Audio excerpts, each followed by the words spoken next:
Hey everybody, welcome back to Prescription Bourbon. I'm DMC from Louisville, Kentucky. Today we're going to do a blind flight tasting of some of the most readily available wheated bourbon whiskeys available in the market today.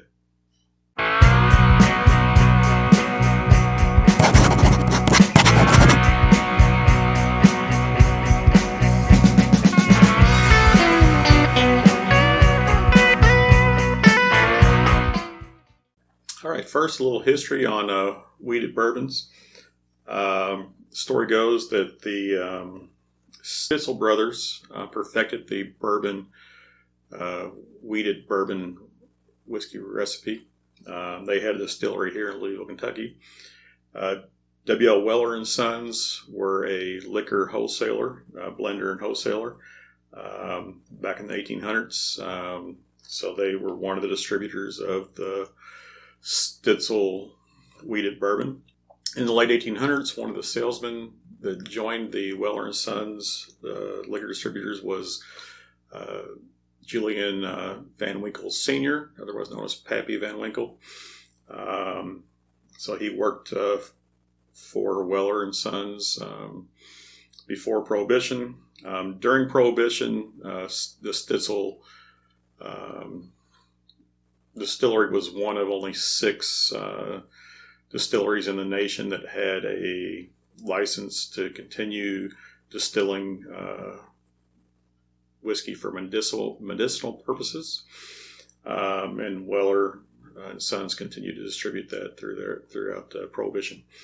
After Prohibition, Pappy Van Winkle, with a couple of other guys, formed a new distillery called Stitzel-Weller Distillery. They built it just south of Louisville city limits, and that opened in 1935.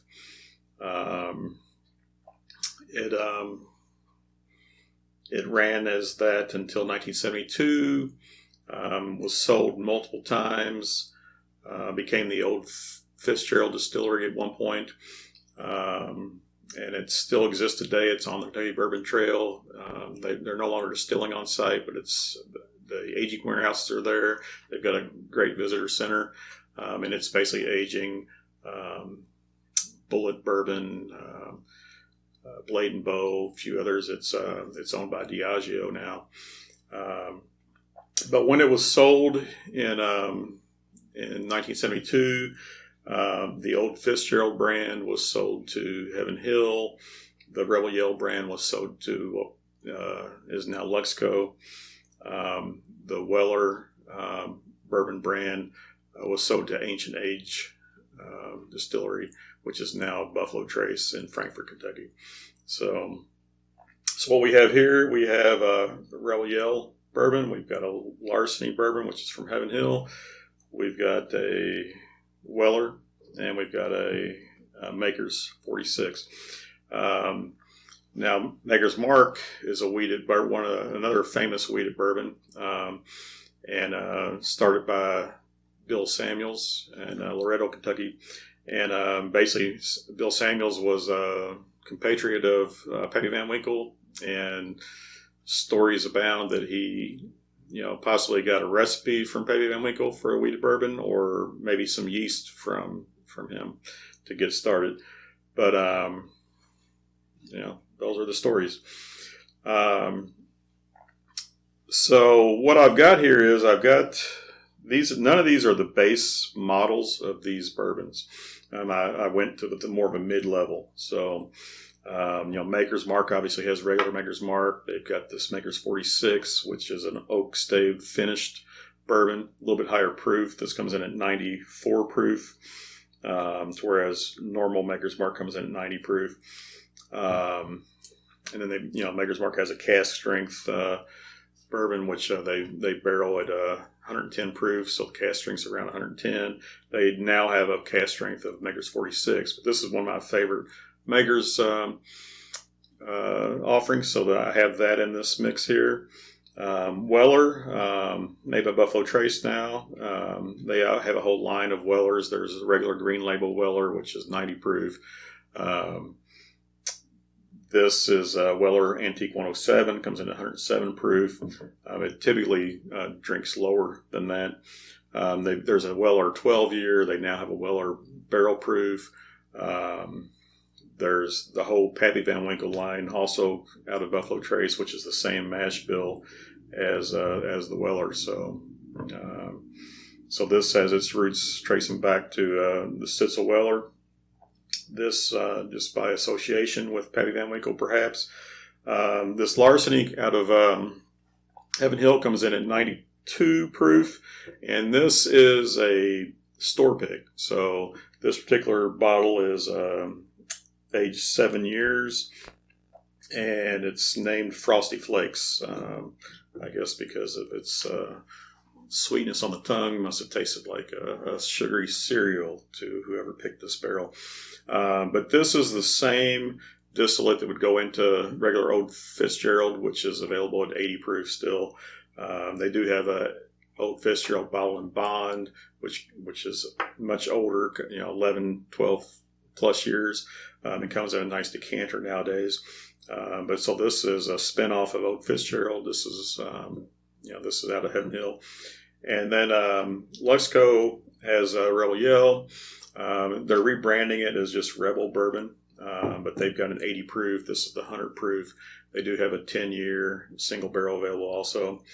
And Luxco has this most likely actually is Heaven Hill distillate in this bottle, but they have recently built a new distillery. They are distilling their own distillate now and aging it. So eventually it'll all be their own stuff. But Heaven Hill's been making that for years. Luxco also has David Nicholson bourbon, and they've got 1843. David Nicholson 1843 is actually a wheated bourbon, probably very similar to the Rebel Yell. The David Nicholson Reserve is actually a rye bourbon. They also have Ezra Brooks, Blood Oath, and recently they've revamped Davies County bourbon, and Davies County is kind of cool because they actually blend their wheated bourbon and their rye bourbon together to make the Davies County releases. So I've had these poured for a while. I covered them back up to get the aroma built up for the nose, but these are mixed up. I don't know what's in which glass, but we're going to go through and do a blind tasting. Just a note here, wheated bourbons, the secondary grain is wheat, whereas most bourbons, the secondary grain is rye. All bourbons have at least 51% corn, and then others grains in them. So ryes are prevalent. Barley's common also. But these all have wheat as a secondary grain, and then some barley also. All right, like I say, these are already mixed up. I'm going to go through to do a quick nose, give you my notes, go through and do a taste, and I'll tell you which one I like here. Price wise, this guy comes in at the Rebel 100 comes in at about $20 or under around here in Kentucky. Larceny is normally $22, $25. This is a store pick, so I think this ran me more like $30. I can get the Maker's 46 for about $30 also around here. And Weller Antique 107, unfortunately, has gone up in $50 or more nowadays. Used to be able to get it for more in the $30 to $40 range. They have changed it with the gold foil, and it now has a cork in it. Unlike the older ones had the screw cap. But yeah, very common to see this for twice its price, up closer to $90 or $100. Don't spend that much on these guys. $50 is fine. $60, $70, $80 maybe if you've never had it before and you want to get a hold of it, but it's not worth the reach on that. But like I say, this guy does drink under its 107 proof. This guy is 94 proof, 92 proof, and this is 100 proof. And from what I've had of this guy drinks a little hot. So, all right, let's go through and give these a nose.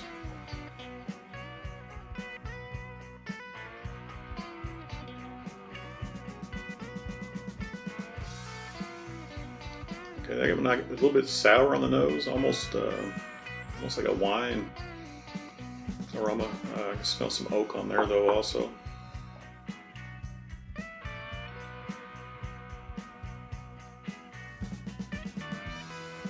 I got some sweet and some vanilla.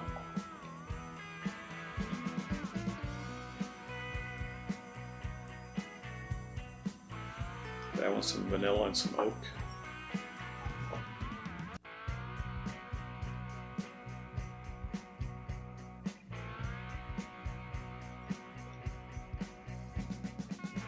That one, a little bit of grain, so sweet and grainy. So yeah, all similar. Go through and give them a taste.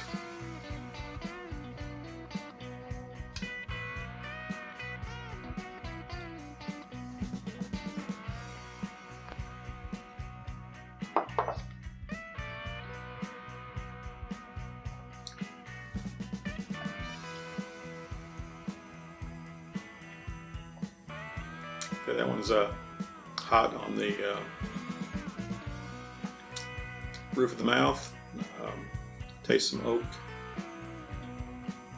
A little warm going down. Short finish on it though.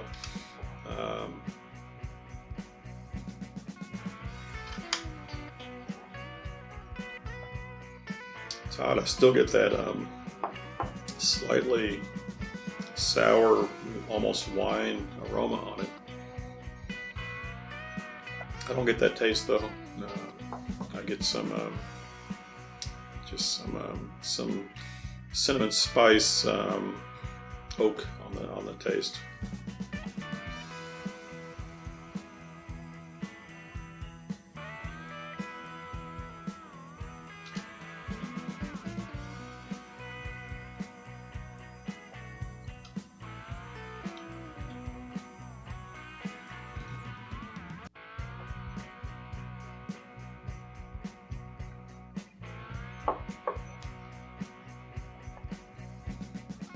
Similar spiciness on the more on the top of the tongue than on the roof of the mouth, but I do taste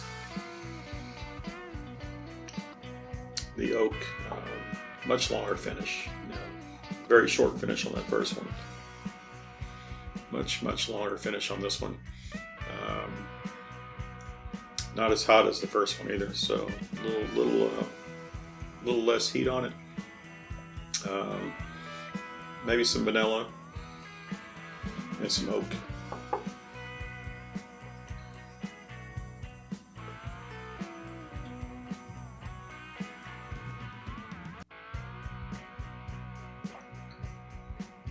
All right.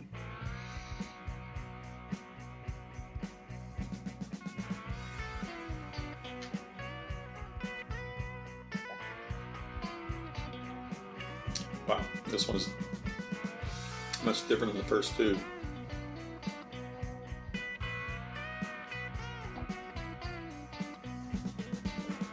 Much softer.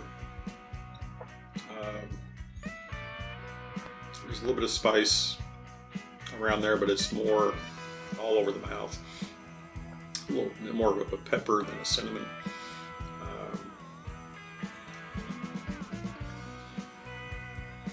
No warmth at all going down. Very much softer on that one. Short finish on that one also.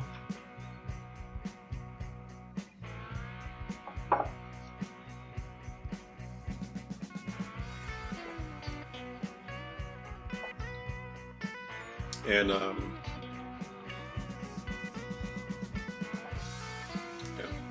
the oak is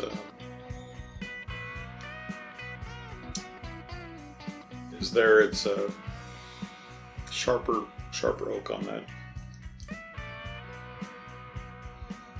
Go with our last one here.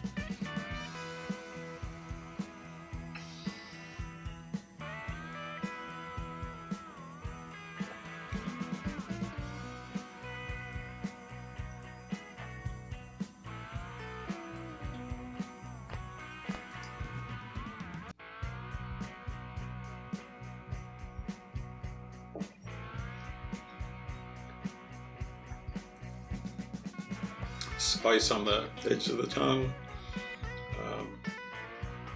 Warmth going down.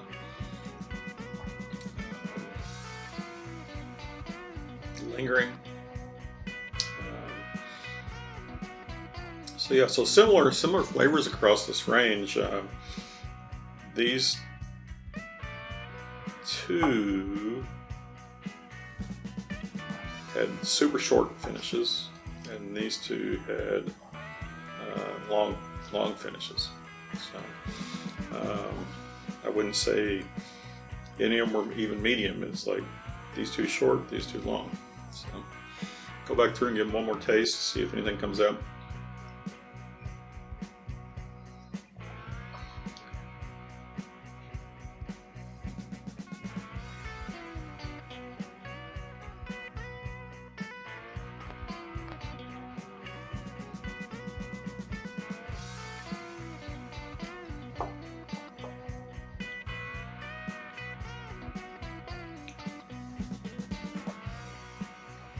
All right, that one had, I could smell the sweet on the aroma that time.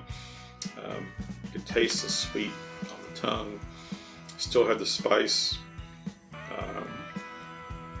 That sour note.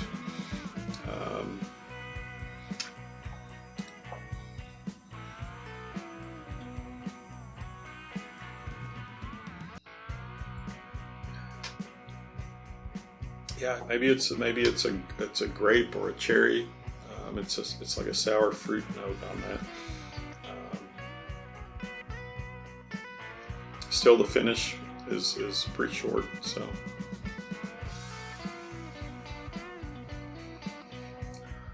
I'm getting more caramel or burnt sugar on the nose.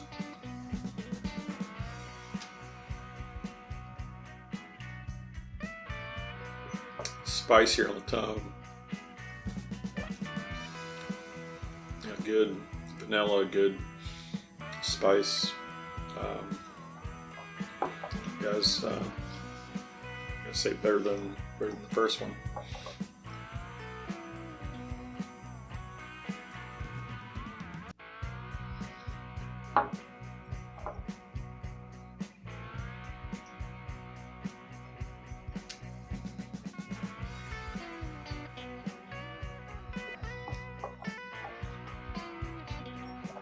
This one was sweetest on the tongue so far out of these first three.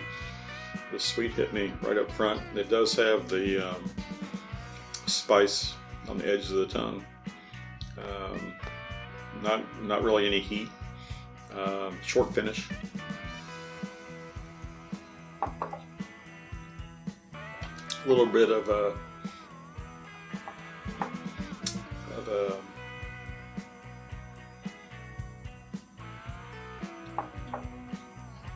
mash yeasty taste and aroma on that this go around, which I didn't pick up earlier.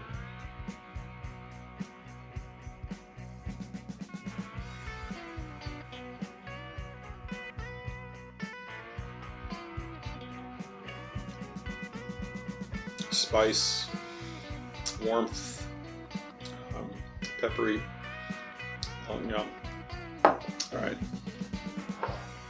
So the two with a longer finish, I'm gonna say, I like better than the two with a shorter finish.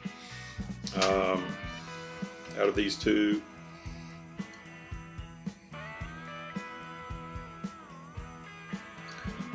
I have to say this one with that sour fruity aroma, and this one with the mash yeasty flavor up this. This one's gonna be my fourth pick. This is gonna be my third.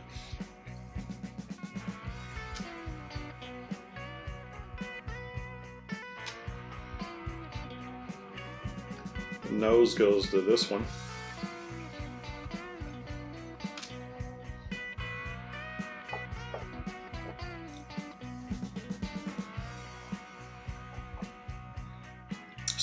Sweeter and spicy on that one.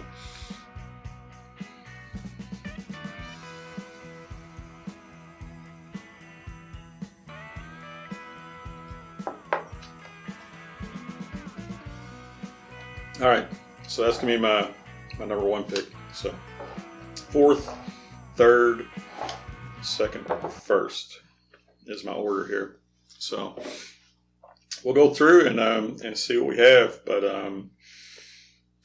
these it's amazing how, as I give you the history of this, these all come from the same family. As a lot of Kentucky history does. When Pappy Van Winkle started up the Stitzel-Weller Distillery in 1935, a lot of the early experts and master distillers he hired were from the Beam family. So even though I don't have any Jim Beam represented here, I mean, Beam was there in the Stitzel-Weller wheelhouse. None of these stray too far. All right, fourth place out of this grouping is the Larceny. All right, so Larceny comes in fourth.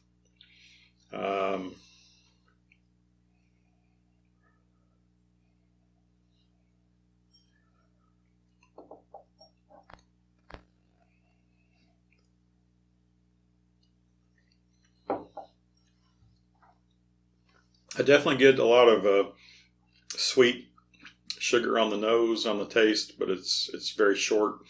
It's enjoyable, but it's a very short finish. Third place over here. All right, this is the Maker's 46. So third place.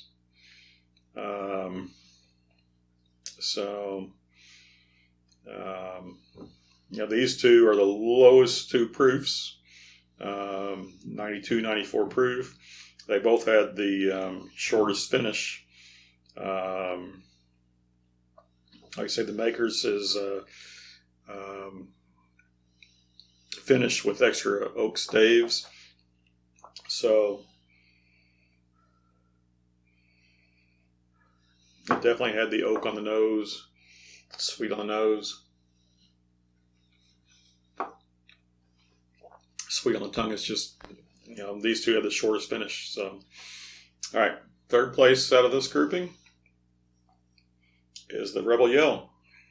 So, the Rebel 100, like I said, they're rebranding this as just Rebel.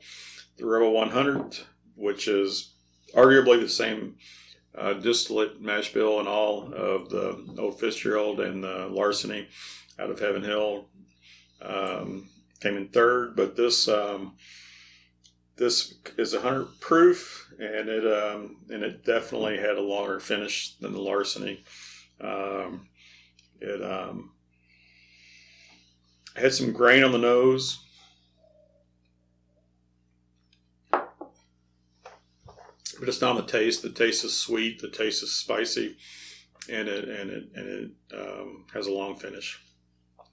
So my winner out of this lot is the Weller, the Antique 107. Rumor has it that this stuff's readily available in some states, notably Ohio and Texas. Some states you never see it. So I very rarely see it around here. I have to get very lucky or even wait in line to get it. But I have been able to get a couple bottles, each year, every year, at least a bottle every year. So it is available, but in some markets it's very available. So, but this guy has caramel and vanilla on the nose.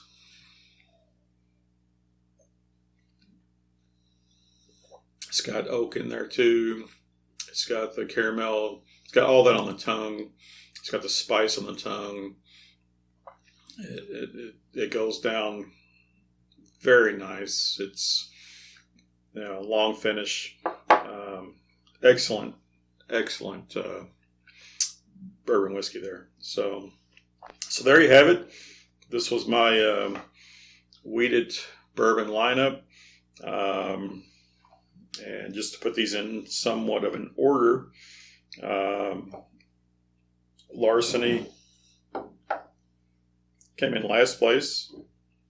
Maker's Mark 46 came in second to last. Rebel came in second, and Weller Antique 107 was the winner. So first, second, third, fourth. There you go. All right. I hope y'all enjoyed. Anybody have any comments on these? They have, leave them in the comment section down below. If you have some of your favorite wheated whiskeys or wheated expressions you'd like to let me know about, post them. I hope you enjoyed. Hit that like button, hit subscribe. If you want to see more, I hope you had some fun. Remember, all bourbon is whiskey, but all whiskey is not bourbon. And the best bourbon comes from Kentucky. Cheers.